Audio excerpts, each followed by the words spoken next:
This is Barry Zalma speaking for Claim School Incorporated's blog, Zalma on Insurance.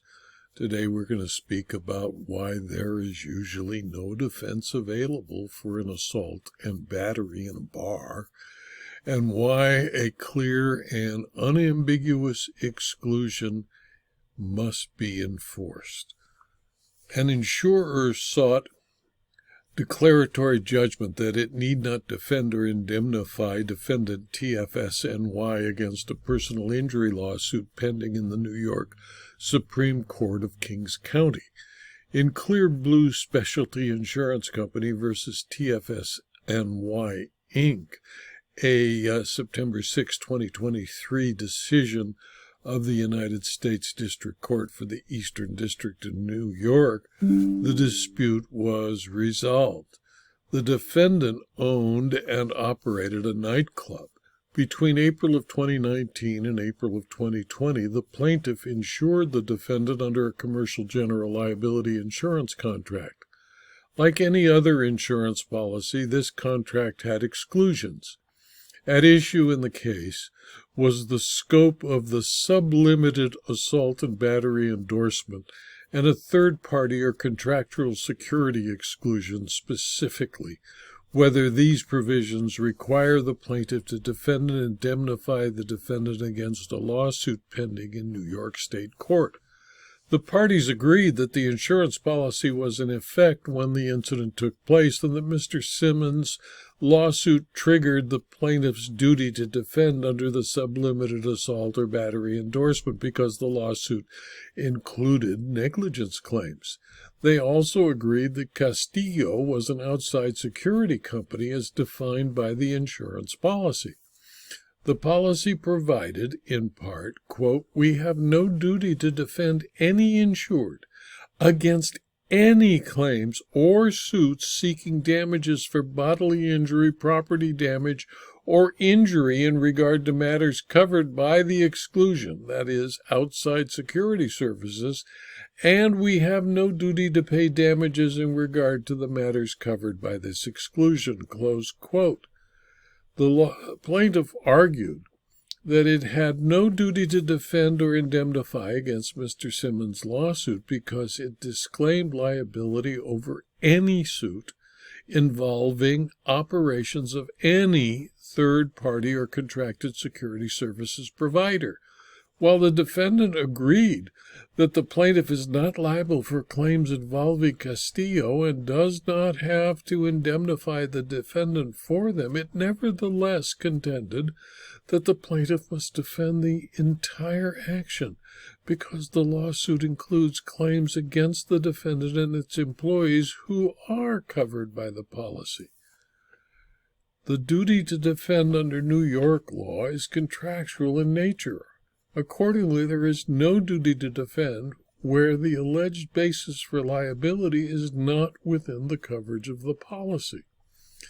The defendant contended that the plaintiff insurer owed a duty to defend because the exclusion is silent as to whether insurance would apply to separate and distinct claims of assault and battery that are made against the defendant and its employees.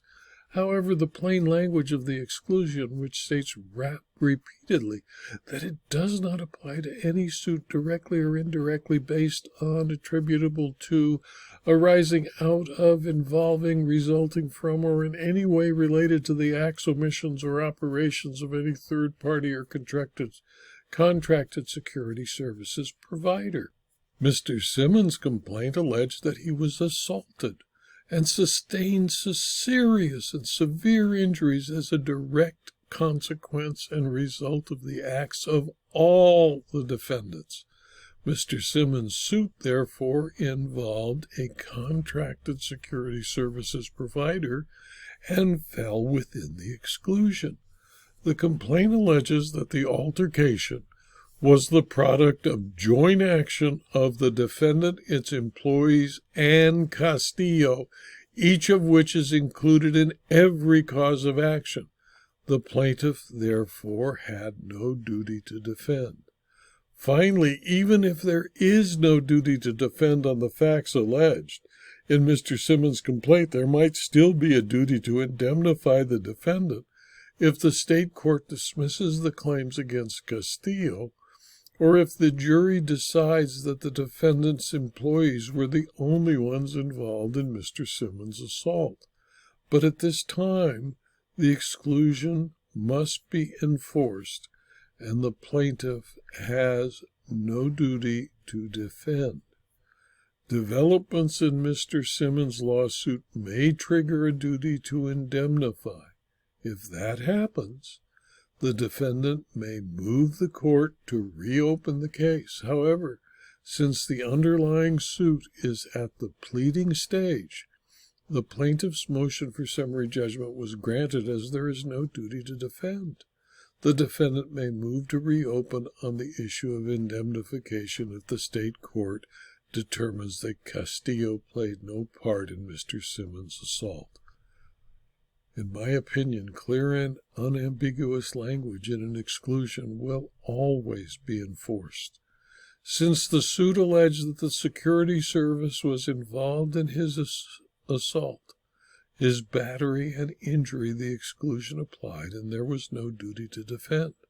Since little evidence exists for the USDC to rule upon it, left open the possibility, albeit very slim, that there might be a duty to indemnify. A Solomon-like decision that will not require the death of a baby, nor the defense of the security company or the bar.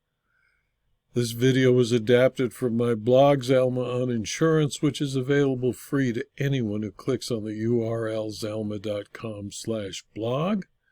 And you can subscribe to the blog by clicking on the link in the blog post, and that will get you notice of every blog post, usually 5, sometimes 6 a week, and also access to the more than 4,600 blog posts.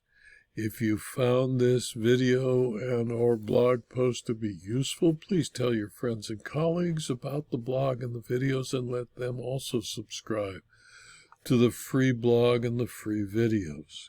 If you're interested in obtaining information about detailed insurance law, insurance claims, insurance fraud, and insurance coverage, consider subscribing at a very low fee to my Excellence in Claims Handling at locals.com or to my Substack publications. Thank you for your attention.